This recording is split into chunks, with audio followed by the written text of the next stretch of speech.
Greetings everyone, thanks for tuning in to the Famous and Fearless channel. One day she was there. Her name, her royal title, her lineage proudly listed on the official royal family website. The next day, Princess Lilibet Diana Mountbatten-Windsor was gone. Not moved, not archived, erased. No announcement, no explanation, no statement from the palace, just a silent surgical deletion, wiping out a 2-year-old child's digital existence as if she never existed at all. For most families, this would be a glitch. For the royal family, it was a message louder than any press release, dripping with quiet venom. You're not one of us. But here's where things get unsettling. This isn't the first time Meghan Markle and Prince Harry have found themselves surrounded by whispers, cover-ups, and conspiracies. From unfiled birth certificates to bizarre footage of Meghan's baby bump deflating on live TV, the timeline of their children's births has been riddled with inconsistencies that royal watchers can't and won't let go of. Now, after years of silence, the palace has made its boldest move yet, a full digital erasure of Princess Lilibet from the monarchy's online presence. And Meghan, she's reportedly furious, scrambling behind closed doors, consulting lawyers, and preparing what some insiders say could be her most explosive retaliation yet. So, the question is, was this a quiet clerical update or a declaration of war? Do you think the palace is hiding something, or is Meghan fueling the fire for attention? Drop your theory in the comments. We're reading them all. Whether you think there was a surrogate, whether you think Meghan was wearing a moon bump, the fact is, Harry and Meghan lied. Buckingham Palace lied on their behalf. There was a complete cover-up over the birth of Prince Archie. And we have to keep looking. Organically, I'm assuming, because it really did just it bounced off the walls. Did you think it was a parody? Because I did, Scott. I thought that this was AI. I thought this cannot be real. The reason I didn't think it was AI is because it looks like the stomach is fake. Where the baby, I swear that's the first thing I thought, because I know you have monitors and stuff on you. Yeah. When you're in that. Born by Meghan Markle, it has to be Prince Harry's child. They can't use a surrogate. And so people are saying, we deserve to know if these children are in the line of succession. It started with a whisper. Then came the screenshots. A few sharp-eyed royal watchers noticed something strange. Princess Lilibet's profile had vanished from the royal family's official website. No fanfare, no update, just gone. At first, it seemed like a mistake, maybe a glitch, maybe the site was being reorganized.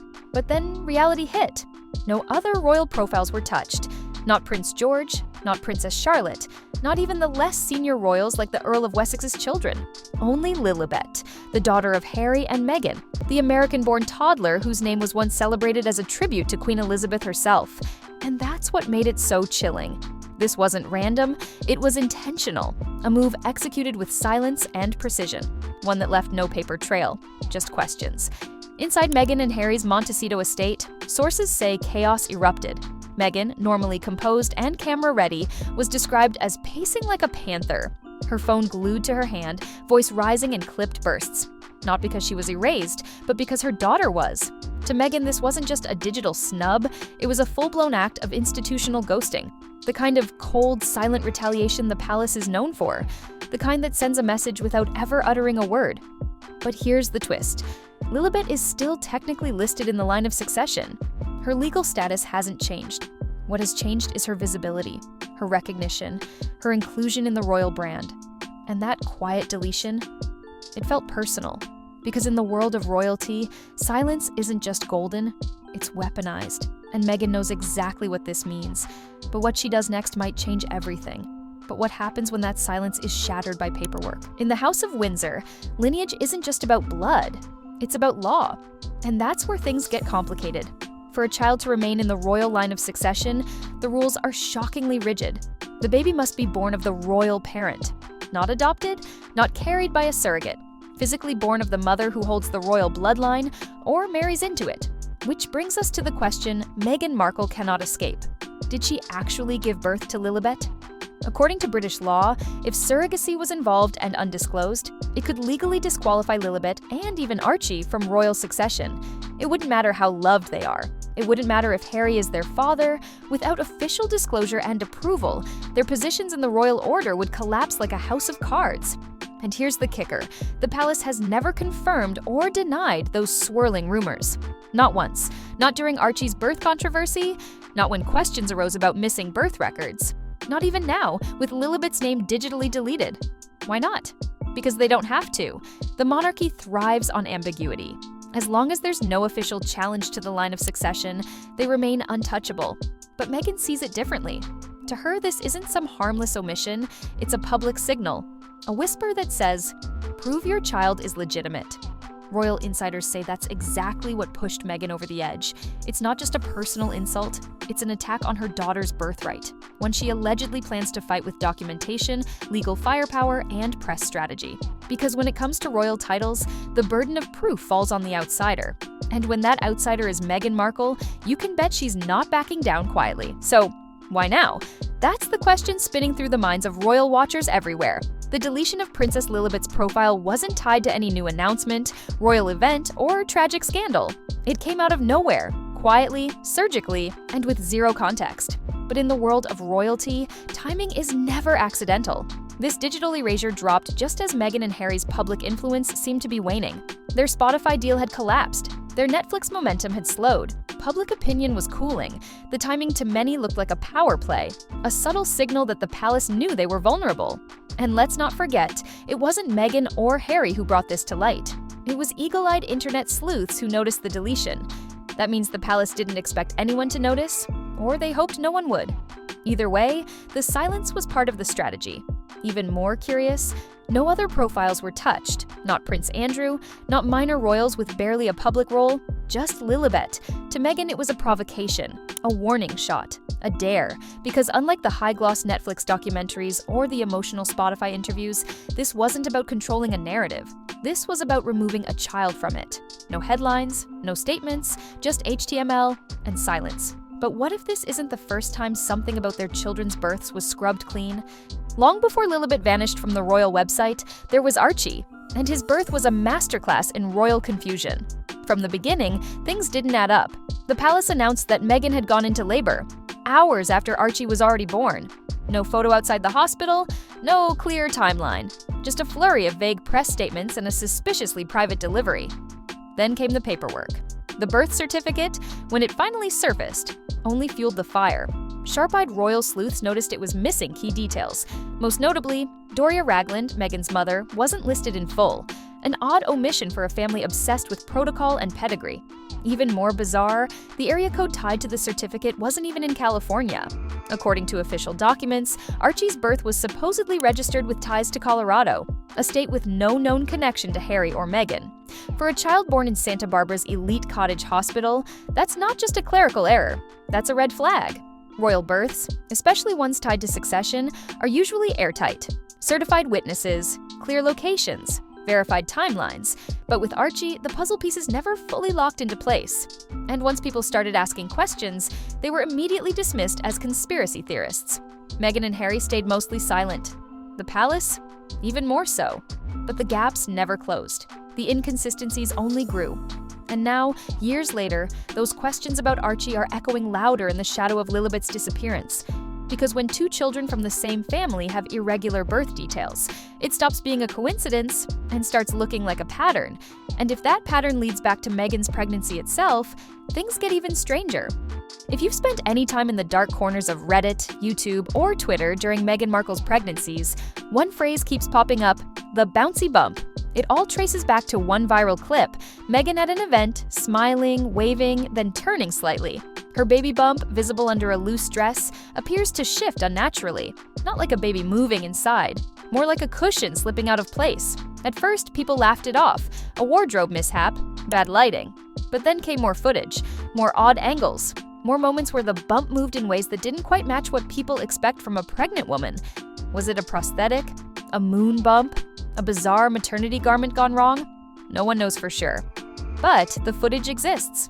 And every time a new theory about Meghan's children resurfaces, that clip finds new life, shared, dissected, slowed down, and compared to clips of other royal pregnancies that followed tradition. To her defenders, the whole idea is absurd, offensive even. But to critics and conspiracy hunters, it's the smoking gun. Because if Meghan faked a pregnancy, or even just used a surrogate without disclosure, it would explain the secrecy, the awkward press rollouts, and the palace's cold distancing. It would also explain the palace's silence, because acknowledging the footage would mean acknowledging the questions. And that could open the gates to something much bigger. And those questions don't stop at video clips. They cut into whispers about Meghan's past and what she might be hiding. Whispers of surrogacy have haunted Meghan Markle for years, but after Lilibet's digital erasure, those whispers have turned into thunder. It started during Meghan's first marriage to producer Trevor Engelson. Unconfirmed reports, never backed by public records, suggest she may have undergone a medical procedure, possibly a hysterectomy during that time. Nothing proven, nothing solid, just vague mentions and industry rumors. But pair that with the bouncy bump footage, the questionable birth certificates, and now the quiet deletion of her daughter's profile, and suddenly those rumors feel less like tabloids and more like breadcrumb trails. And here's the issue. Surrogacy itself isn't scandalous. Not in Hollywood, not in modern families, not even in royal-adjacent circles, unless it's hidden. In the royal world, transparency about birth is law. It determines titles, inheritance, and succession. If Meghan used a surrogate and didn't disclose it, not just to the public but to the monarchy, that's not a PR problem, that's a constitutional one. And insiders say that's exactly what the palace suspects. Some believe the royal family had suspicions from the beginning, but chose silence for the sake of stability. Let the rumors swirl, don't confirm, don't deny, just wait. And if Meghan ever slipped up or lost public favor, they could act. Now, they may have acted. The deletion of Lilibet's profile might be the first formal step in a quiet unraveling, a way for the palace to remove without confrontation, to erase without explanation. And Meghan, she sees it, she feels it, and according to those closest to her, she believes the palace has just weaponized the very rumor they've refused to acknowledge. So what happens when a mother feels cornered by an institution built on silence? For once, Meghan Markle is staying quiet. No interviews, no social media posts, no subtle leaks to friendly outlets. But don't mistake silence for surrender. Inside Montecito, sources say Meghan is anything but idle. Legal pads are out, calls are being made, teams are being briefed. She's not just reacting, she's plotting. And if the palace thought she would let this go, they may have underestimated her once again. Insiders claim Meghan is consulting lawyers, not to sue over the deletion itself, but over what the deletion implies, an attempt to delegitimize her child, to frame it as a subtle campaign of erasure that could constitute defamation by omission, and she may have receipts. Reports suggest she's compiling a timeline, screenshots of the royal website, archives, metadata, even internal communications, texts, and emails exchanged during the births of Archie and Lilibet, correspondence that might reveal who knew what and when. Even more chilling, sources say she's reaching out to media allies, not to speak yet, but to lay the groundwork, whispering just enough to create pressure, letting the palace know she has cards to play, and she's willing to play them. Because the last time Meghan stayed silent for too long, she dropped Finding Freedom. Then came the Oprah interview, then Spare, and each one tore a deeper hole in the royal narrative. This isn't a PR tantrum, it's a chess move, and Meghan's just getting started. But what happens when one side is planning their next move and the other refuses to play at all? Buckingham Palace isn't issuing statements. They're not denying the deletion. They're not clarifying the birth records. And they're certainly not offering sympathy. Instead, they're doing what the royal family does best. They're waiting, watching, erasing quietly. Because to them, silence isn't weakness, it's strategy. Insiders say this isn't just a website update, it's part of a larger campaign. A tightening of control, some call it. A quiet effort to rewrite history by omission, one digital footprint at a time. First, Harry and Meghan's profiles were buried on the royal site. Then came the refusal to include Archie and Lilibet in royal balcony appearances. Then, nothing. For months. Until now. Lilibet disappears, and the palace says nothing.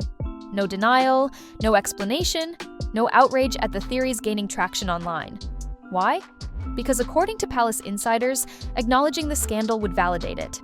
A single comment would turn rumors into headlines. So instead, they erase, they distract, they flood the press with images of Princess Anne in uniform, Camilla visiting children's hospitals, William smiling at charity events, misdirection disguised as duty. But the silence is cracking. Behind closed doors, the royal household is reportedly split. Some senior advisors believe it's time to get ahead of the narrative. Others insist that saying anything opens a Pandora's box, one they've kept sealed for too long. And then there's King Charles, caught between image and instinct.